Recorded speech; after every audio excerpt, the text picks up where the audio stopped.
ঈদের দ্বিতীয় দিনে খুলনা নগরীর ৩১ নম্বর ওয়ার্ডে দক্ষিণ লবণচোরা যুব সমাজের উদ্যোগে শহীদ জিয়া স্মৃতি নাইট ফুটবল টুর্নামেন্ট উদ্বোধন অনুষ্ঠান হয়।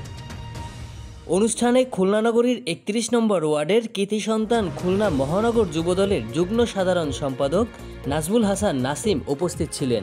এই ফুটবল টুর্নামেন্টে যারা সেখানে আয়োজন করেছে, আমাদেরকে একটা জিনিস মনে রাখতে হবে যে বিএনপির ভারপ্রাপ্ত চেয়ারম্যান দেশনায়ক জনাব তারেক রহমান যে ৩১ দফা রাষ্ট্র বিনির্মাণ যোজনা দিয়েছে, তার ভিতরে কিন্তু যুবকদের জন্য যুবদেরকে মডিফাই করার জন্য, যুব উন্নয়নের জন্য, যুবকদেরকে খেলাধুলা এবং কর্মসংস্থানের ব্যবস্থা করার জন্য কিন্তু ৩১ দফার ভিতরে একটি দফা রয়েছে।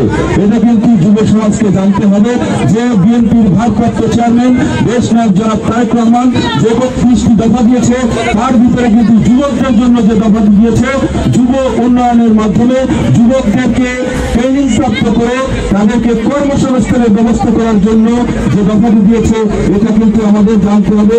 এবং ক্রীড়া, বিশেষ করে খেলাধুলার ভিতরে যুবকদেরকে আঁকড়ে রাখার জন্য এই যে আয়োজন করেছে গাজী আব্দুর রহমান, আমাদের এই অঞ্চলের সাবেক ছাত্র নেতা, আমি তার উত্তরোত্তর সফলতা কামনা করছি।